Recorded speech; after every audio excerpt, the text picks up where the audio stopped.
অবশেষে আমি একটা জিনিস বুঝলাম, ছেলেরা হলো মুখের ছেপের মতো, যে ছেপটা আমাদের মেয়েদের যখন ইচ্ছে তখনই খোলাই দিই। ছেলেরা নিজেকে ভাবে অনেক দামি, কিন্তু তারা তো জানে না তারা রাস্তার ড্রেনের পানি।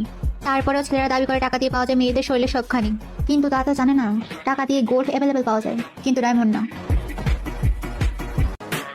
আপু কি লজিক দিল?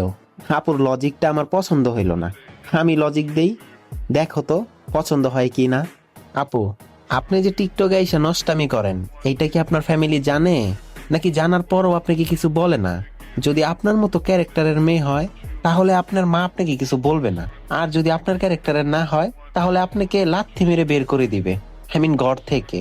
আর আপনি বলেছেন ছেলেরা নাকি ছ্যাপের মতো। তো আপু তো খালি লজিকই দেন, আলতু ফালতু লজিক। একবারও কি কমেন্ট বক্স চেক করেন? কমেন্ট বক্সে চেক করে দেখেন আপনাকে পোলাপানে দিছে, একদম জায়গা মতো দিছে। আই মিন লাথি লাথি লাথি। নিজের মানিজ্জত নিজেই খাইলেন। কি একটা ভয়েস দিলেন, মানুষ আপনাকেই দিতেছে গালি। শোনেন শোনেন, একটা কথা বলি, গোল্ড এটা হলো আপনাদের মতো মেয়েরা, আর ডায়মন্ড পদ্মাশীল নারী। ডায়মন্ডও পাওয়া যায়, কিন্তু তার থাকতে হবে চরিত্র, আই মিন পরিষ্কার চরিত্র। আপনার মতো গুলিস্তানের মাগি, গুলিস্তানের পোলাপানি পাইবা। গুলিস্তানে যারা যায় তাদের সাথেই আপনার হইব বিয়া। আপনার ক্যারেক্টার যেমন, ছেলের ক্যারেক্টারই তেমন। এদের মতো মেয়েদেরকে দেখে আমার একটা কবিতার কথা মনে পড়লো, বলি বলি। আঁকা বাঁকা চলে নদী, এদের মতো সস্তা মাইয়া আমার এলাকার পাগলা কুত্তা দিয়ে চুদি।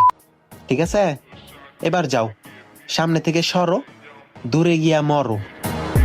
যদি লজ্জা শরম থাকে ভালো হও ভালো হও, আর লজ্জা শরম না হইলে এগুলা ভিডিওই বানাও। কিরে ভালো হইবি না ভালো হইবি না? ভালো হ ভালো হ।